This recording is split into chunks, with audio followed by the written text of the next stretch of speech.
Buenas tardes, vamos a uno de los momentos que a mí personalmente más me atrae de este seminario porque es el que da de verdad sentido a la presencia del escritor entre nosotros. Es el momento en el que cualquiera de vosotros puede conocer algo de la vida, algo y mucho de la obra. Así que desde este momento os animo a que penséis en cualquier tipo de pregunta vinculada directamente con la obra de Felipe Benítez Reyes o algo más general vinculada con el ejercicio de la escritura, la intención de publicación por parte de vosotros, el interés que tengáis por conocer el mundillo literario, cualquier pregunta relacionada con la literatura en general o sobre la escritura en particular de Felipe Benítez Reyes.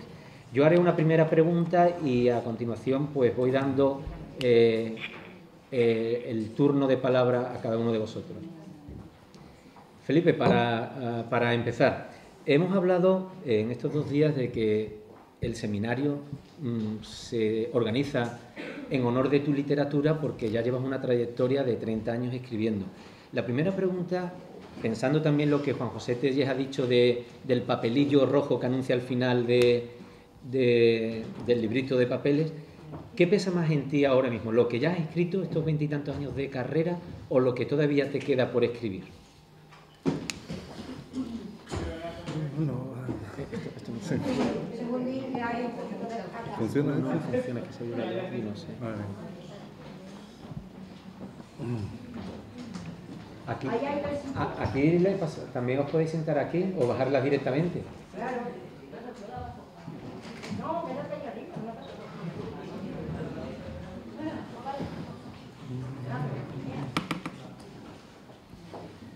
Bueno, esto realmente es casi un espejismo como gran parte de la obra de Felipe Benítez Reyes. Esto no parece real, que un salón de grado se llene y somos aquí ahora aproximadamente 80 o 90 personas. Un acto relacionado con la literatura en estos días no suele congregar a tanta gente, así que bastante mérito tiene que vengan tantas personas interesados por tu obra. Como digo, tu obra ya tiene una trayectoria de 30 y tantos años y está abierta y quedan varios años por escribir, ¿no? ¿Qué pesa más en ti? Lo digo porque hemos hablado de tu afición al deporte y recuerdo una vez que le hicieron esa pregunta a un maratoniano. Cuando lleva 35 kilómetros y aparece el muro, ¿qué pesa más, los 35 kilómetros recorridos o los 7 que te faltan por recorrer todavía? ¿Qué pesa más en ti? ¿El papel en blanco del futuro o lo ya escrito? Bien, buenas tardes. Vamos a ver. Hombre, lo escrito, lo que tienes ya escrito, por supuesto, pesa, pero lo que te queda por escribir es más pesado. Eso es la pesadez, lo que te queda por escribir. Vamos a ver, yo creo que un escritor, o por lo menos el escritor que yo soy, vive en un continuo arrepentimiento, en una continua insatisfacción con respecto a lo que escribe. Y eso no me parece malo, porque yo creo que la mejor musa, el mejor estímulo de un escritor acaba siendo precisamente esa insatisfacción. Si uno consiguiese escribir el libro que sirviera de corolario de todas sus ideas estéticas, de todas sus ideas literarias, de todas sus intenciones con respecto a la literatura, posiblemente sería una situación bastante paralizante, porque ya digo que uno continúa escribiendo precisamente por esa búsqueda descabellada del libro que tenga la condición de cifra de todo su propósito. Entonces, pues, no sé, también yo la idea que tengo de lo que he escrito es bastante difusa, porque yo practico una especie de amnesia con respecto a mis libros que me viene bastante bien. Si uno tiene presente, más o menos con nitidez, con claridad, lo que ha escrito, yo creo que uno enloquecería. Resulta imposible convivir con el pensamiento tuyo del momento, del presente, con tu pensamiento de hace 20 años, con tu pensamiento de hace 30 años, con tus emociones pasadas, con tus apuestas estéticas de hace 3 décadas. Entonces uno acabaría un poco loco, y yo ya digo que practico esa esa especie de amnesia hasta el punto de que me hablan de personajes de libros míos o de poemas míos que realmente no apenas recuerdo, que tengo un recuerdo muy, muy difuso. Y ya digo que es una especie de desintoxicación necesaria sobre tu propia obra para que lo nuevo sea realmente, al menos modestamente nuevo, ¿no? Sí, claro, el problema es que tú quieres hacer ese ejercicio de amnesia y los críticos, los profesores, los suplementos siguen hablando de tu pasado, el poeta de la experiencia, eso también puede pesar, ¿no? En este punto me gustaría que alguno de vosotros le preguntarais algo a Felipe, por favor. Ha comentado que siempre sientes satisfacción ante tu obra. Sin embargo, llega un momento en que la das por terminada y además la publicas. ¿Qué es lo que te decide hacerla? Es decir, se terminó y además la voy a publicar. Pues generalmente la idea de que si uno sigue manoseando esa obra sería peor, sería para peor. Yo creo que cualquier escritor tiene que desarrollar un instinto peculiar, particular, que le sirva a él para saber cuándo aquello está en el límite de sus posibilidades, cuando ya ha tocado techo, digamos. Porque la escritura tiende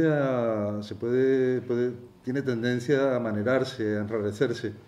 Ya llega un momento en que uno se aplica esa renuncia, que no es por una plena satisfacción, sino por intuir que un paso más allá iría en contra de la propia obra.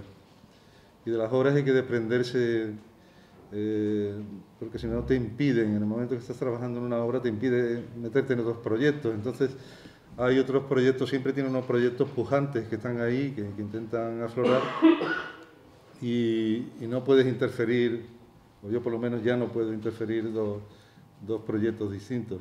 Prefiero ya ir saliendo de cada cosa y, hombre, siempre, digamos, dentro de lo que es cada cual, intentando respetar su propia conciencia estética, intentando respetar al lector, intentando respetar a la literatura en abstracto, ¿no? Yo creo que ningún escritor le debe perder el respeto a la literatura, saber cuando escribe algo, saber que hay muchos siglos de escritura detrás, que hay muchas obras maestras detrás de lo que tú estás escribiendo y no puede llegar allí a hacer cualquier cosa, hacer una faena de aliño. Pero bueno, son siempre, eso dicho así puede parecer que responde a un patrón, a un paradigma, y luego ya digo, casi todo es intuitivo, porque en la literatura no hay realmente normas para que una cosa esté bien o esté mal. Las normas dependen de quién las aplique y a qué se aplique. Entonces, lo que para un escritor en principio puede ser perjudicial, estilísticamente, digamos, otro puede convertir eso en una obra maestra. Yo creo que el escritor solamente se puede guiar por esas intuiciones. Sí, él mismo ayer, en una pregunta vinculada a la tuya, dijo, lo que pasa, pensé que lo ibas a decir hoy, que cuando él termina una obra la deja reposar un tiempo y si le convence le da a enviar, ¿no? Y justamente cuando está dándole a la tecla se está arrepintiendo de haberla enviado, pero que llega un momento en que tiene que darle al envío, ¿no? ¿Quién sí, sigue? ¿Envías la obra o te envías tú a otro claro, sitio? Claro. Sí.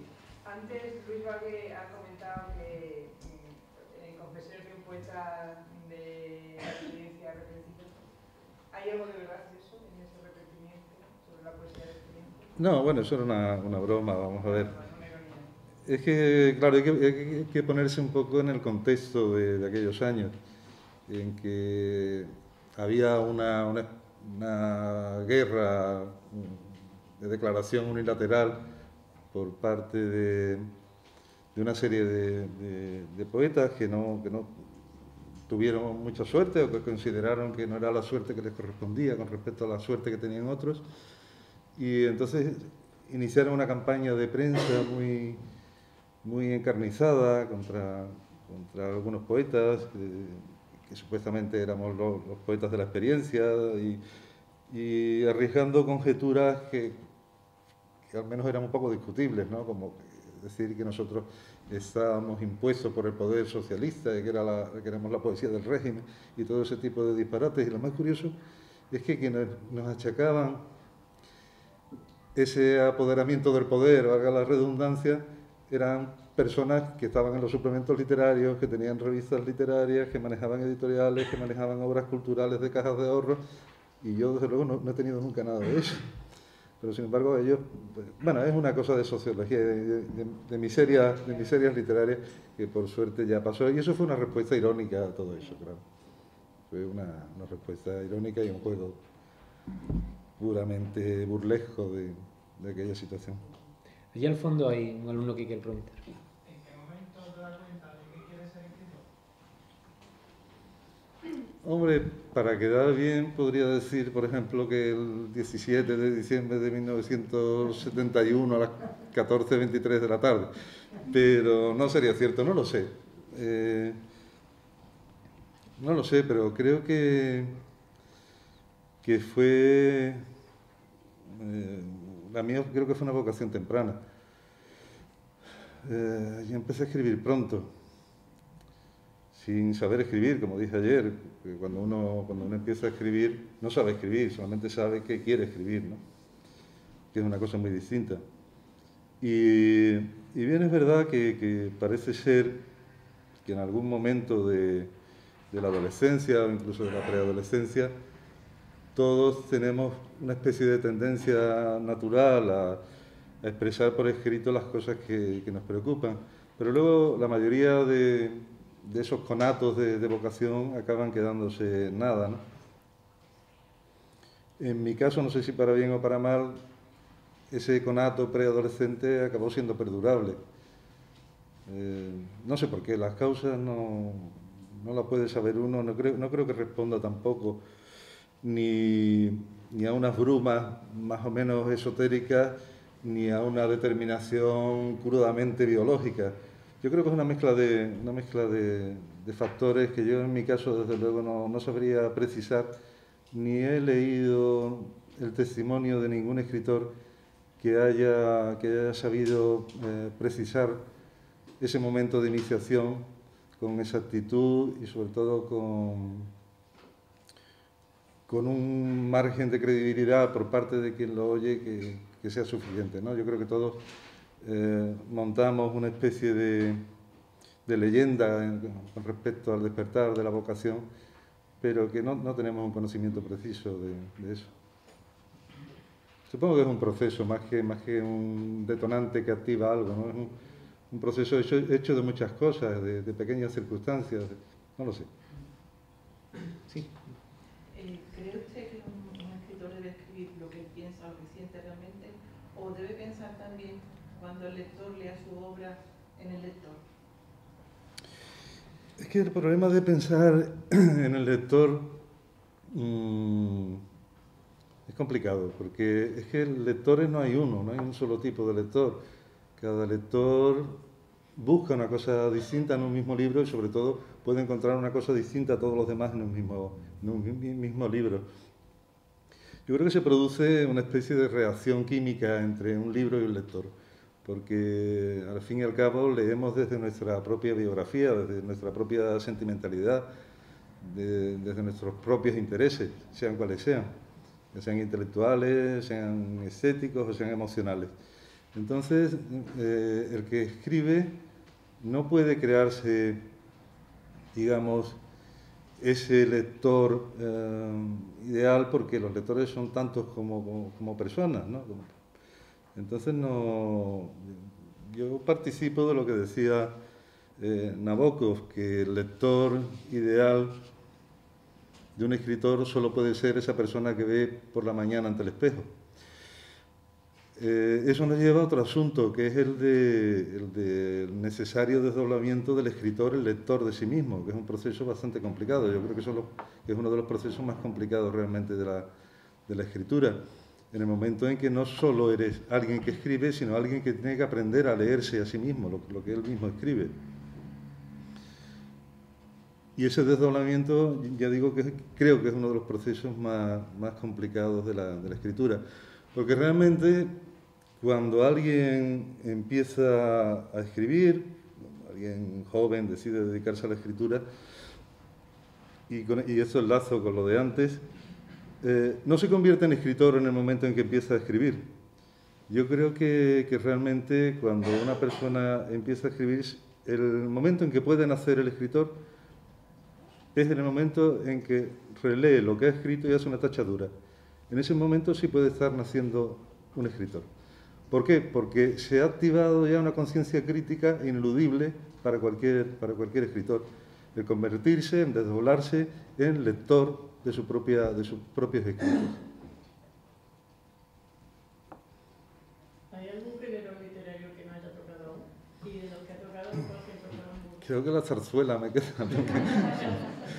Pero, bueno, yo es que entiendo la literatura como una materia única, ¿no? Y luego los géneros pues son más o menos, digamos, actuaciones metodológicas concretas sobre eso, y además los géneros se acaban contaminando entre sí. Está bien que se contaminen, ¿no?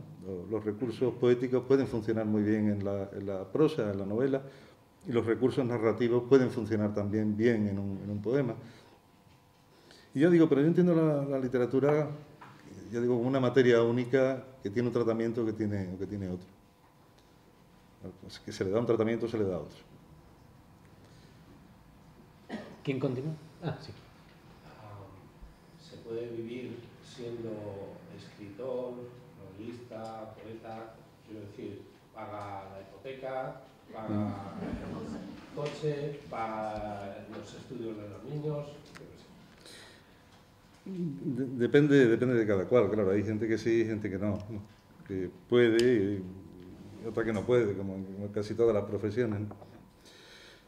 Hasta hace poco se podía bien. Ahora las cosas, como todo está menguando, pues las cosas son un poco más difíciles, pero bueno, que digamos la profesionalización del escritor admite muchas ramificaciones, ¿no? La escritura en prensa, por ejemplo, que suele ser la más socorrida, o dar conferencias, dar charlas, o dar lecturas de textos, formar parte de jurados literarios, escribir textos de catálogos. Hay muchas, digamos, había, porque ya en realidad cada vez hay menos, pero bueno, sí, pero bueno, ya le digo, eso es como en todo, en cualquier profesión. Hay quien gana muchísimo dinero con la literatura, y hay quien gana un poco menos, y hay quien no gana nada. Depende de cada cual. Igual que pasa con los arquitectos, que pasa con los pintores, ¿no? ¿En qué momento se empieza a ganar lo suficiente? Es que depende, yo digo que depende, ¿no? Es como cualquier profesión, ¿no? No hay, digamos que no hay un patrón para todos, cada cual tiene sus circunstancias, unos tienen más suerte que otros tienen más habilidad que otros.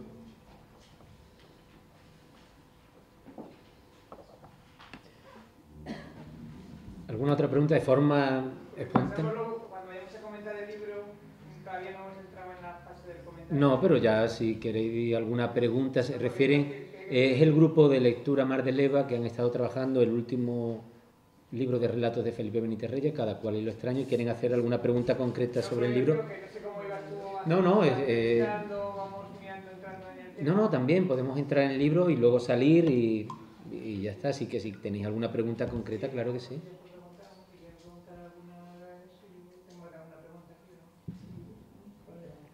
Pues adelante, en fin. Pero de los relatos que, bueno, maravillosos, creo que no les falta ni sobra palabra ninguna, en ninguno. Bien, muchas gracias. Pero concretamente me ha hecho mucha gracia porque me hizo mucha gracia el del crucero, porque es que acababa de venir yo de un crucero por los mares del norte, exactamente igual que eso, y bueno, me hace reír porque es que era, bueno, está tan bien escrito y tan ingenioso esa disparates que ocurren dentro de un paraíso que se convierte en un infierno, que no sé cómo conseguir lograr eso, digo, ¿no? Y sobre todo también que resulta que yo soy de Zamora y me sentí un poco mal porque... No, bueno, lo siento. Por eso quería preguntarte que os parece que soy de Zamora para Pues precisamente puse lo de Zamora porque no conocía a nadie de Zamora, ya, sin saber que tú eras de Zamora. Comenta para Sí. los alumnos que vamos a ver. Sí, bueno, Hay simplemente unos personajes que son de Zamora y para quien no lo haya leído, ¿no? Por eso lo decía, sí. bueno, el relato ese tiene un detonante muy, muy pequeño, creo que lo decía ya ayer, que la literatura no suele partir de grandes visiones, o por lo menos la mía, de grandes visiones o de anécdotas muy perfiladas, ni de sensaciones demasiado nítidas, sino de un germen muy pequeño, de una anécdota mínima y realmente imaginada, que no está tomada de la realidad, sino de mi interpretación de realidades ajenas. Bueno, con el detonante de ese relato, que además es un relato largo, que es casi una novela corta, ¿no? Pues fue el siguiente. Silvia, mi mujer y yo tenemos un amigo que trabajaba en una naviera de esas de cruceros y siempre nos estaba diciendo que fuésemos a un crucero, que nos podía conseguir un crucero muy ventajoso, que, en fin, que nos saldría más barato estar en el crucero que estar una semana en casa. O sea y entonces, bueno, ya nos decidimos hacer ese crucero por el Báltico, porque además yo tenía curiosidad y bastante aprensión, porque yo soy un poco, no sé si kantiano, digamos, decir kantiano es darle un cierto prestigio, pero yo creo que soy más bien un poco tamagotchi, que tengo que tener mis regularidades al día y tal. Y bueno, a ver cómo va aquello. Y realmente lo pasé muy bien, porque es un mundo artificial y flotante, un mundo completamente artificial, ¿no? Sabe que todo el mundo está obligado a ser feliz en ese crucero, a poner cara sonriente, aunque el barco esté dando bandazos y esté todo el mundo mareado. Entonces, estábamos Silvia y yo en una cafetería un día, una tarde, y veo a una pareja joven que estaban visiblemente enfadados entre ellos. Y le comenté, digo, qué mal sitio para tener una disputa de pareja. Porque claro, el problema allí, si te ponen en tierra firme, te ponen en la calle, hay calle, pero es que allí no hay calle, no te ponen en la calle porque no te pueden poner en ninguna parte. Entonces imaginé qué ocurriría si esa pareja, ella decidiese poner en la calle o en la puerta del camarote al novio, al marido, lo que fuese. Y a partir de ahí ya surgió el relato. Y por eso digo que los detonantes de la ficción pueden ser, al menos en mi caso, mínimos, ¿no? Porque además, luego seguramente supongo que se reconciliarían, porque hay reconciliaciones forzosas y esa era una de ellas. Es decir, allí, por gordo que fuese lo que hubiese pasado, se tenían que reconciliar a la fuerza. O sea que lo de Zamora ha sido porque no me conocías así. Claro, si yo hubiese sabido que tú eras de Zamora, lo traspaso a León, vamos. Sí. Hay muchos de los relatos, casi, vamos, porque están todas las parejas en crisis. Porque en literatura las parejas felices tienen una frase, ¿no? Generalmente. Casi toda la literatura parte de conflictos, ¿no? No parte de decir, pues, vivían los dos en una casa y eran felicísimos. Pero ya está, y comieron perdices y ya está, y se acaba el cuento. Casi toda la literatura, digamos, el motor de la literatura es siempre la conflictividad de las relaciones humanas, no solo de pareja, ¿no? Sino los extrañamientos que se producen, los conflictos, los roces de realidades diversas. Y eso es lo que uno intenta practicar, ¿no? Digamos, sí, dar el juego que da el conflicto, claro. En el mes de septiembre habla sobre la mili, sobre el servicio militar. Sí. ¿Hiciste la mili? Sí, claro. Te iba a preguntar, ¿es ficticia o es realidad? Sí, la hice sin mucha devoción, pero la hice, porque no teníamos remedio. Bueno, ese relato, vamos a ver, cuando alguien lee algo tuyo y da por hecho que es autobiográfico, uno lo entiende como un halago, ¿no? Porque realmente lo que se pretende con la ficción es que parezca real, parezca verdadero lo que se está contando allí. Pero ese relato sí parte de una anécdota real, que les cuento porque a mí me sigue haciendo mucha gracia al cabo de los años. Yo hice la mili en la Capitanía General de Sevilla y entonces yo intenté pasar de tapadillo porque el capitán del que yo era secretario era y es poeta, que escribía todas las mañanas un soneto. En cuanto llegaba a Capitanía escribía un soneto sobre cualquier circunstancia que hubiese pasado allí en Capitanía. Si un militar había tenido un hijo, o había tenido un nieto, o si a uno le habían sacado la muela del juicio, en fin, tenía una musa bastante versátil. Y entonces yo intenté, digo, yo creo que no me conviene, porque como en los mundos anómalos uno tiene que intentar buscar equilibrios y saber ser y a la vez no ser. Y entonces digo, bueno, a mí yo creo que teniendo un capitán poeta no me conviene mucho que sepa que yo soy poeta, que soy escritor. Y durante un tiempo lo conseguí, pero en medio de todo eso me invitaron a unas lecturas de poemas en Londres y me apetecía ir. Y claro, para eso, bueno, eso tenés que hacer una cantidad de papeleo, porque no podía salir en teoría del país mientras estaba haciendo la mili. Pero bueno, hice la solicitud de aquello, pero tenía que aportar, claro, razonar por qué iba, porque tuve que presentar un currículum que a mi capitán le gustó mucho. Y entonces empezó a presumir de mí ante los demás militares. Mira el secretario que tengo yo, que es esto, y iba con el currículum. Era un hombre estupendo, es un hombre estupendo y muy generoso. Y un brigada que estaba ahí en aquella sección me vino y me dice un día, oye tú, un filósofo, ¿tú tienes enciclopedia? Y digo lo mismo de antes, digo, en ese momento tuve que hacer un movimiento muy rápido de cabeza, es decir, creo que me conviene decir que no. Digo, no, mi brigada, no tengo enciclopedia. Dice, pues hay que tener enciclopedia, chaval. Y hay que leer más las enciclopedias. Y coronó la recomendación diciéndome, ¿tú ves este reloj que tengo aquí? Pues esto me lo regalaron cuando compré la enciclopedia.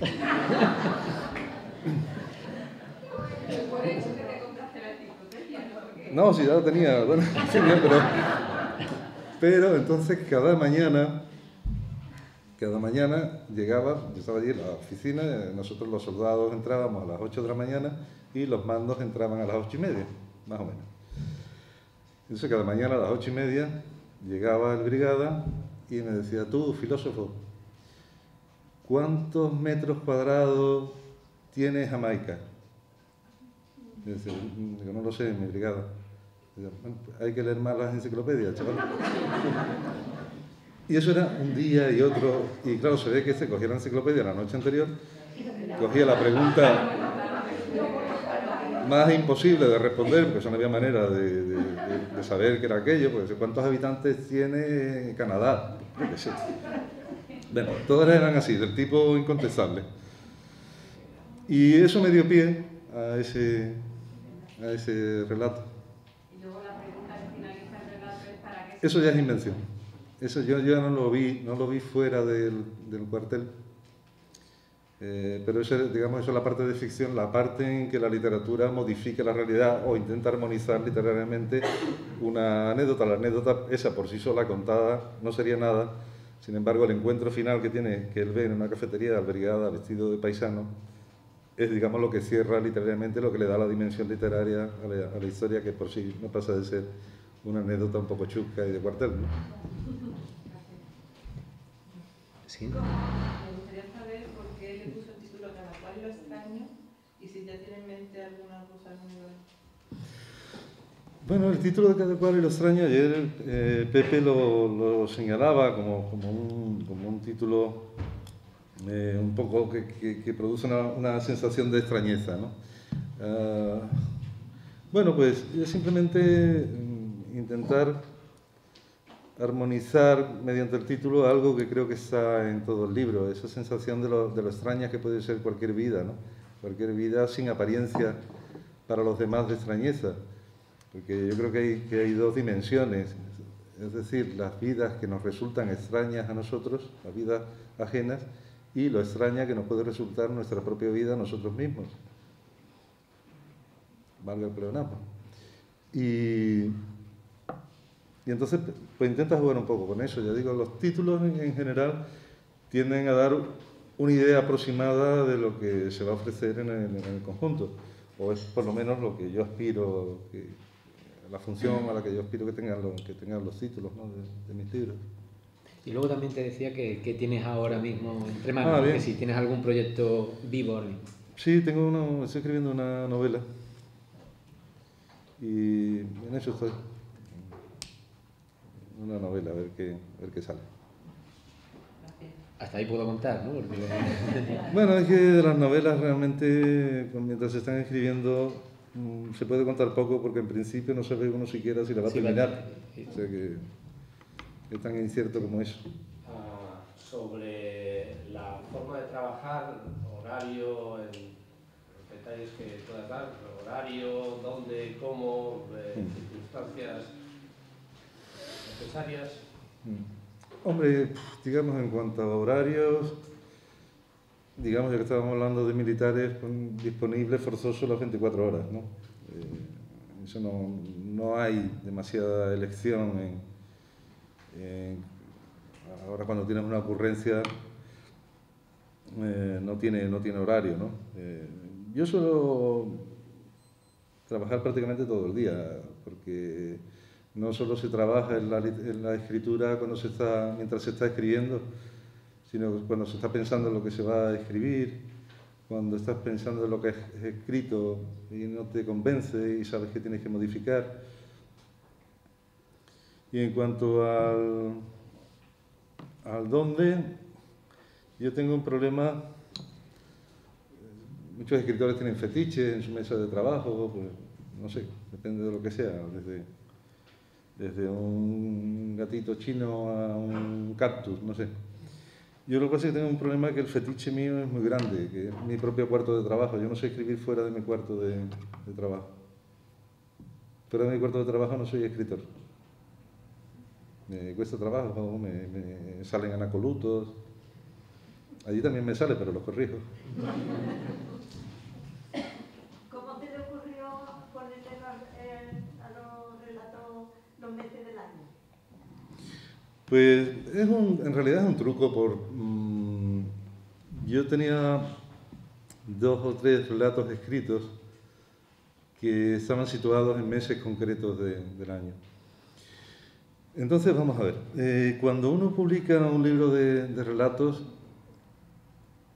generalmente los libros de relatos suelen ser libros de acarreo, la mayoría de los autores, ¿no?, que son relatos que ha ido publicando en revistas, en un espacio de tiempo generalmente largo, relatos que no tienen ninguna conexión entre sí, más que, digamos, el hecho de haber salido de una misma mano. Y ya hay una cosa con la que uno cuenta de antemano, que todas las reseñas que vayan a salir del libro te van a decir que no tienen unidad. Y entonces, a mí es una cosa que me fastidia un poco, porque realmente los libros de relatos no tienen por qué tener otra unidad que la del propio relato en sí. Son unidades exentas, realmente agrupadas en un utensilio que es un libro, pero el relato tiene utilidad por sí y tiene independencia por sí solo. Pero digo, bueno, para evitar eso, porque ya uno se va haciendo muy mayor y se vuelve también un poco a cascarrabia. No tengo ganas de leer en las reseñas que no tienen unidad, que no tienen más o menos un patrón. Digo, bueno, pues voy a hacer una especie de calendario, a la manera de esos calendarios antiguos tan estupendos que salían con pensamientos, con reflexiones. Y le di, digamos, esa unidad de los meses del año. Que algunos son más, digamos, bueno, más previsibles, como por ejemplo el de enero. En mi caso estaba cantado que fuese algo relacionado con los Reyes Magos. El de los carnavales lo retrasé a marzo, pero es que realmente ha habido carnavales que se han retrasado a marzo, o sea que no había problema por ahí, era una licencia, digamos, legítima. El de noviembre con una representación en un centro de día de Don Juan Tenorio. Y Y bueno, yo creo que era darle una estructura generalmente artificial, como son todas las estructuras, y como decía también Pepe ayer, a lo mejor la ordenación, si no hubiese sido así, podía haber sido distinta, porque en gran parte el libro, aparte de representar los meses del año, también tiene algo de representación, digamos, de las edades del ser humano. Hay relatos de infancia, relatos de adolescencia, relatos de madurez, relatos de ancianidad. Sí. Es verdad que tiene no, pérdida de memoria. Precisamente nosotros en el centro de adultos hicimos la casa de Nardarra de Federico García Lorca y una de las compañeras tenía que decir un esto y se llegó toda la noche que no dormía por lo que tenía que decir. Y a la hora de tener que decir, pues se olvidó decir que tenía que ir a correr por los huevos de la gallina. Por eso, sí, que eso era una falta de los mayores. El relato de don Juan Tenorio con el lugar de los pensionistas. Sí, bueno, pérdida de memoria, yo las tengo, vamos, yo lo confieso que tengo muchísimas pérdidas de memoria y cada día más. Y bueno, a mí ese relato me gusta especialmente porque creo que hay, vamos a ver, si ese relato lo hubiese llevado a un registro más dramático no tendría sentido, porque yo creo que llevarlo a ese registro humorístico, que a la vez es compasivo, que implica algo que yo pretendo en esos relatos, que es jugar con el humor, pero no como un elemento de ridiculización, sino como un elemento de comprensión de la condición humana. Es lo que procuré en todos esos relatos, ¿no? No hacer sátira de nada, sino todo lo contrario, procurar un entendimiento incluso de la extrañeza de cada uno de los personajes que van protagonizando los relatos.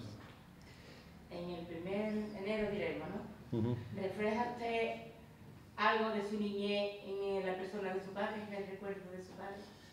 No, exactamente. Son recuerdos varios. Mi padre, por suerte, está vivo, vamos, que no está como el del protagonista del relato, que está moribundo en un hospital, no. Entonces, yo ya digo, hombre, uno juega con algunos elementos autobiográficos, pero para transformarlos, no por necesidad de fidelidad a esos datos, ¿no? Un escritor no tiene poco que ver con un notario, no tiene que dar fe de nada. Un escritor se tiene que mover por la conveniencia de los datos para que funcione una ficción, ¿no? Para que funcione un reflejo de una realidad concreta, ¿no? Entonces, claro, uno tiene percepciones, uno conserva percepciones de infancia, de juventud, de todas las épocas de su vida, y con esas percepciones juega, las transforma y las convierte en otra cosa, y se la aplica a otros personajes que no son uno mismo, ¿no? El escritor, por lo menos insisto en eso, el escritor que yo soy, yo siempre estoy en una situación un tanto fantasmal con respecto a quienes hablan en mis relatos, quienes hablan en mis novelas, que esos relatos, además, al estar escritos en primera persona, pueden dar la impresión de que quien habla es el autor. El autor no habla, están hablando los personajes a los que el autor le da una voz. Vamos a pasar ahora a algunas preguntas generales, sí, lo tengo controlado, para que también participen los alumnos de la facultad. Si alguno de vosotros tenéis alguna pregunta al margen de esta última novedad literaria de Felipe Benítez Reyes. Sí, por favor. Partiendo de los datos que, por ejemplo, se han hablado aquí, eso se supone que salen de un pequeño germen, no digamos que es incluso ajeno a ti. Capacidad de saber construir realidades que no son la suya necesariamente. Lo vivido no tiene más valor literario que lo imaginado. Entonces no se puede partir, digamos, del prestigio de lo autobiográfico frente al prestigio de lo imaginado, porque precisamente la función del escritor suele ser la de imaginar.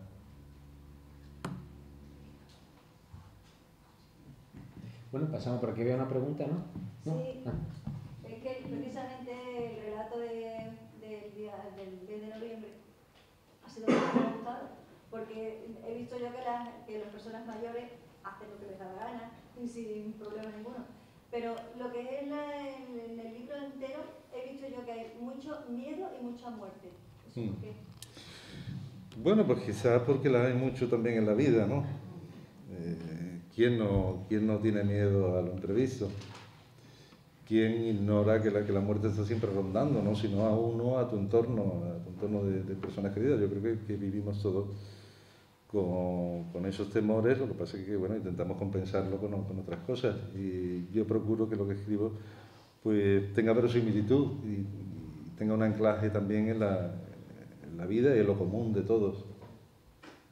Y yo creo que por suerte o por desgracia o porque es una fatalidad que forma parte de la armonía de la vida, que puede ser maravillosa y que a la vez puede ser terrible, o que puede ser incluso las dos cosas a la vez, intento reflejar eso. Por una parte, esa necesidad de afianzamiento en la vida, y por otra parte, esa conciencia extrema de fragilidad. Felipe, pensando en la gente más joven, los alumnos de aquí, ya lo sabéis, pero por si a alguien se le ha escapado, él fue antiguo alumno de esta facultad y por tanto cuando tenía la misma edad que vosotros es cuando él empezaba a querer, como él dice, ser escritor, sin saber si lo iba a ser alguna vez o no. Aquí hay mucha gente, porque me constan, porque son alumnos míos, que escriben, y te quiero hacer la siguiente pregunta. Las plataformas de difusión primeras para darse a conocer un escritor han cambiado en estos años. Tú mismo tienes un blog y los que hay aquí, algunos alumnos también participan en blogs o en plataformas virtuales. ¿Crees tú que Internet y todas estas revistas digitales o estos blogs pueden servir para la difusión primera de los escritos de los estudiantes nuestros de 20 años? ¿Cuál es tu posición ante las nuevas tecnologías y la escritura? Bueno, claro, la verdad es que me coge ya un poco mayor para plantearme eso. Por más que uno lo intente, claro, ya no se puede poner en el papel de un poeta del siglo XXI con 20 años, ¿no? Sería hablar de lo que uno no sabe, ni conoce, ni un código que ha cambiado con respecto a los que yo asumí en su momento. Yo supongo que está bien. Yo creo que cualquiera que empieza a escribir tiene la urgencia de que lo lean. Sí es verdad que cuando empezamos a escribir lo normal es que sea muy malo lo que escribimos. Luego todo eso va llevando a un proceso de depuración, pero ya digo, lo normal es que sea malo, pero necesitamos que lean eso que escribimos, que salvo casos muy excepcionales no suele tener mucho valor literario, porque la literatura, como todo, acaba requiriendo un aprendizaje, ¿no? Ese aprendizaje pues, a través de lecturas, a través de reflexiones sobre la lectura y sobre la escritura, sobre la literatura en general y sobre otras muchas cosas. Eso requiere un aprendizaje, pero sí es verdad que para acertar alguna vez hay que equivocarse muchísimas veces y que el error forma parte del aprendizaje. El que consigue insistir en ese error y consigue que el error sea transitorio, acabará posiblemente convirtiéndose en un buen escritor. Pero ya digo, yo creo que esa necesidad de difusión es consustancial al inicio de una vocación literaria. Escribes algo e inmediatamente quieres que alguien lo lea, quieres hacer partícipe a alguien de aquello que has escrito. Esa tendencia,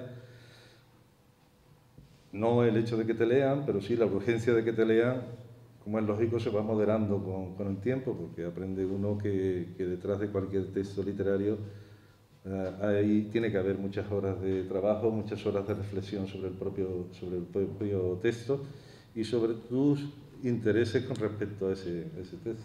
No, te lo preguntaba también porque hace 4 años estuvo aquí Ángel García López, de Rota como él, Premio Nacional, y decía que a la pregunta que tú hacías antes, ¿por qué empezaste a escribir?, él decía que fue algo determinante en su vida la visita de Gerardo Diego al instituto donde él estaba, y ahí le despertó la poesía, ¿no?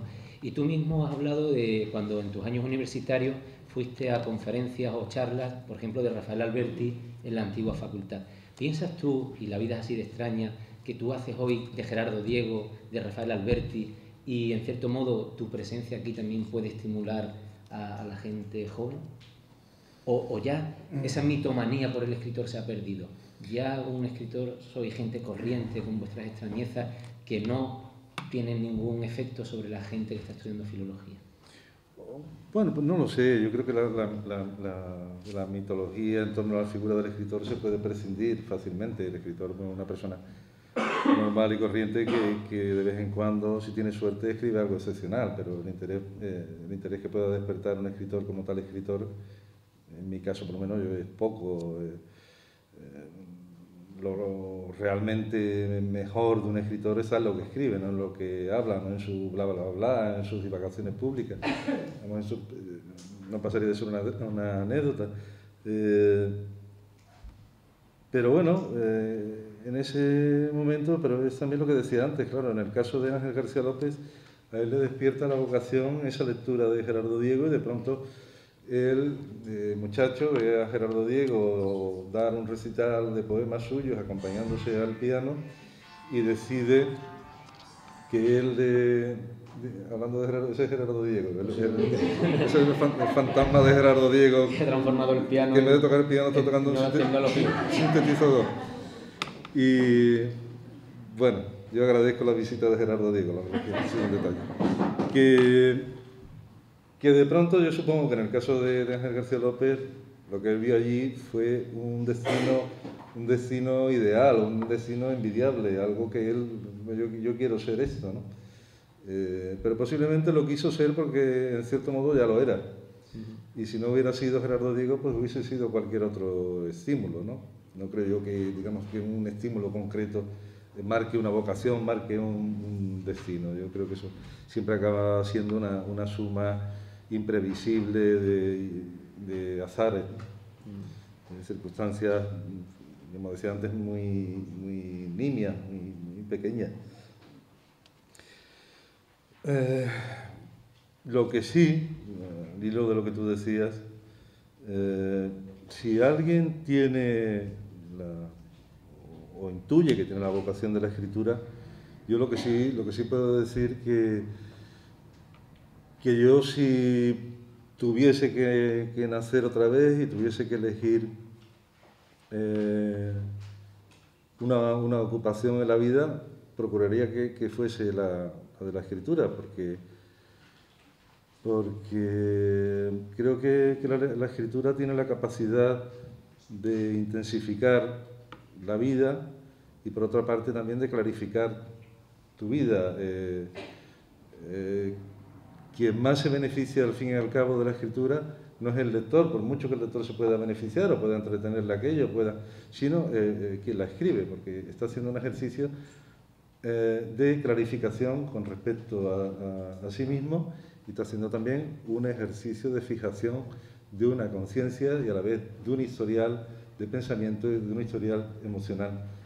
Y eso, si quiero o no, tiene más valor del que pueda parecer a primera vista, porque yo a veces pienso que si no hubiese escrito, la memoria, el recuerdo de mi propia vida, siendo difuso, sería aún más difuso. No tendría, digamos, un testimonio emocional o moral de mí mismo. Y no tendría datos sobre mi propia imaginación. No sabría qué he imaginado. Sin embargo, con la escritura sé que he imaginado, sé que lo que he imaginado está ahí y que las cosas que he sentido están ahí. Sí, yo recuerdo que Carmen Martín Gay te decía algo similar, decía que cuando uno cuenta, ¿no? Cuando uno escribe, vive dos veces, ¿no?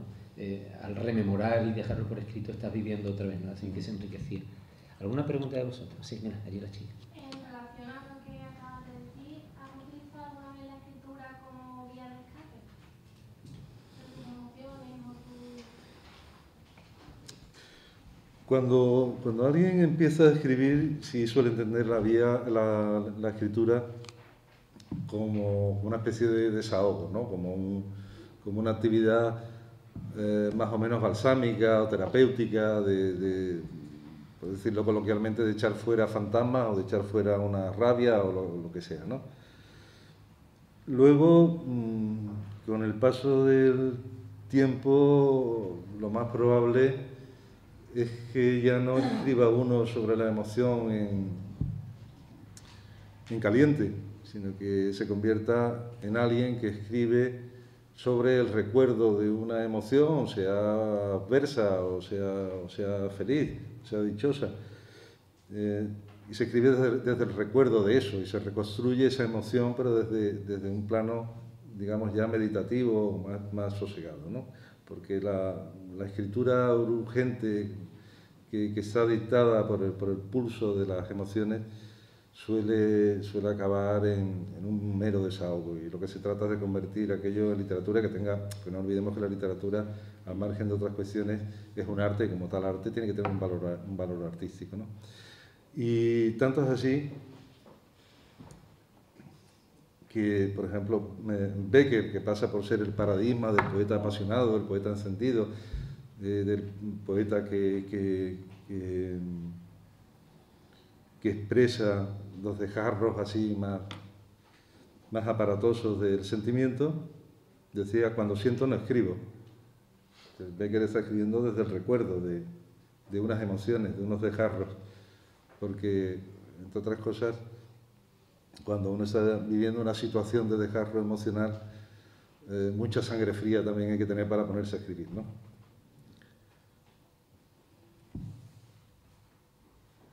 Sí, no, sí, veo bien lo que no... Relacionado con eso y con algo que alguien comentó por aquí sobre las crisis de pareja y tal, hay cosas que al traerlas de la realidad para que sean reales, para que sean verdad, te has encontrado incapaz de contarlas. O sea, quiero decir, alguna cosa especialmente oscura, alguna cosa especialmente dolorosa. ¿Hay alguna vez que te hayas encontrado con no puedo con esto? Bueno, eso, claro, no sabe uno hasta qué punto elige o desecha, sí. Y una cosa, incluso en un caso absolutamente hipotético, lógicamente, si tuvieras un problema con tu mujer y lo llevas al terreno literario, tu mujer lo ve y dice: ¿tú de qué vas? Ese tipo de cosas. El problema también, la limitación de no puedo por lo que soy, por lo que me den, por cómo voy a ser percibido, por... No, hombre, bueno, yo en principio no tengo la suerte de que tener una mujer que no me va a censurar nada de lo que escribiera. Eso no podría ser así, ¿no? Pero no, bueno, yo creo que todo el mundo... Todos tenemos una zona que es patrimonio de uno mismo, que es una zona en la que no entra nadie por mucho que compartas. Puedes compartir toda la vida, pero sabes que hay reflexiones que pueden ser atroces o que pueden ser desagradables incluso para uno mismo. Y generalmente, como decía antes, la literatura se nutre del conflicto, y los conflictos que uno tiene consigo mismo, de una manera o de otra, acaban pasando a lo que uno escribe, ¿no?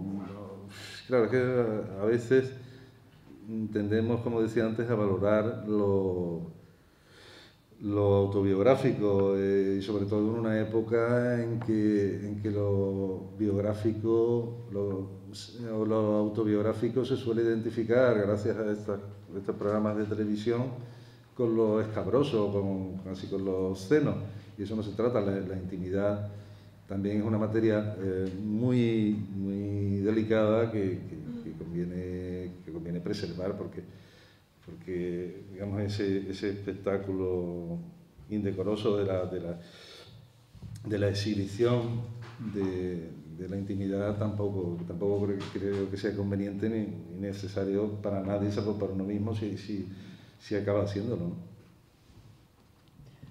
Sí, podemos hacer, si no hay más preguntas, esta última pregunta y cerramos. Vale. Bueno, podemos seguir, pero si... Yo darte la enhorabuena ya por todo, ¿no? Y por lo sencillo que parece que es escribir, ¿no? Y lo complicado que es cuando tú quieres escribir algo. Por lo menos. Muchas gracias. Escribir. Bueno, no tengo una pregunta. La pregunta es, tú nunca has tenido la tentación, tú vives en Rota, ¿no? La tentación, como todos los escritores, de ir a la capital, a Madrid, a vivir, o es que has conseguido esa tranquilidad trayéndolos para acá a toda esa generación de cantantes, literatos, editores, conocidos a Rota? No, sí, yo siempre he tenido la tentación de vivir en Madrid, pero vivir durante 2 días, como máximo, o 3, ¿no? Que también es una manera de vivir, o sea, como vivir no se mide en tramos según uno u otro. Bueno, bromas aparte. No, bueno, no lo sé. Como tampoco los amigos que vivían en Madrid, yo tampoco entendía muy bien por qué vivían allí. Y yo estaba bien donde soy, pues no hay necesidad. Y creo que lo dije ayer también, que cuando uno nace en un pueblo no tiene que dar explicaciones de por qué se queda en el pueblo, en todo caso tiene que dar explicaciones los que se van, que algún motivo tendrán para irse, cuando lo normal sería que se quedaran. Bueno, no lo sé, yo creo que eso no tiene mucha... Hoy por hoy no creo que tenga mucha relevancia, a lo mejor en otras épocas quizás sí. Sí, y supongo que eso ya no es relevante, no es un factor ni ineludible, ¿no? ¿Cómo conseguís atraer a toda esta gente a Sabina, a Grande, No, pero bueno, no, pero eso es un mito, Ellos no van allí por mí, van por la playa y eso. Algo tiene que haber venido de llevar para allá, de la rota, ¿no? Sí, pero van por la playa, no por mí.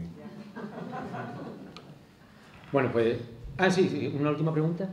Bueno, me gustaría que comentara algo, verá.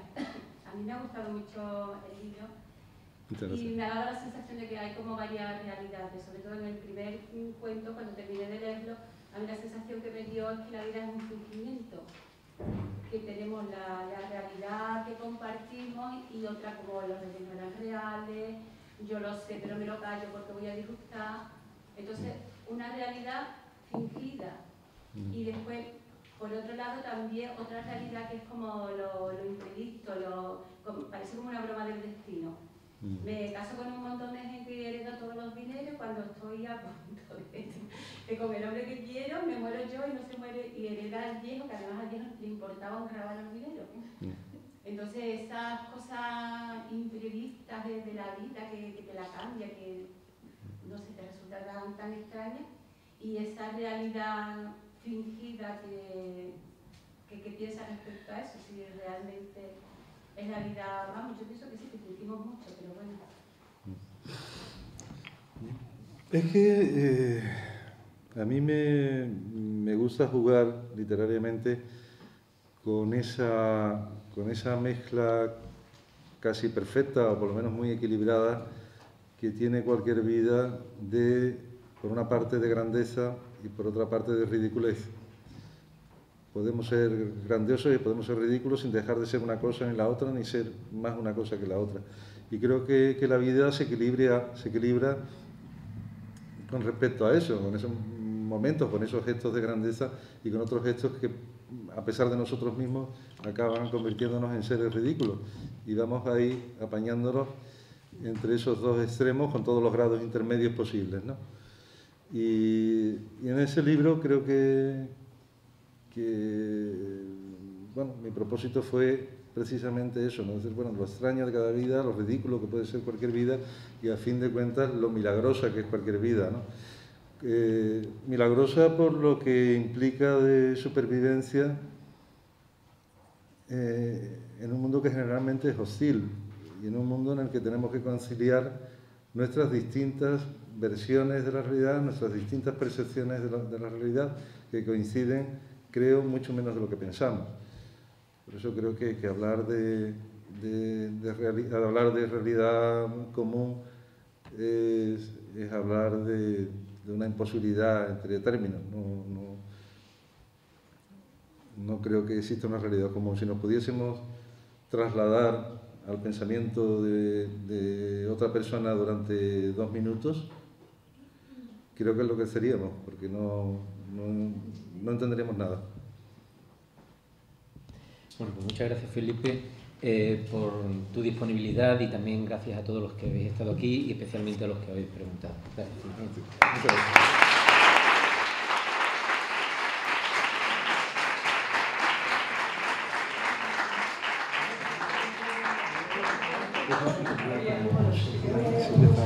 gracias.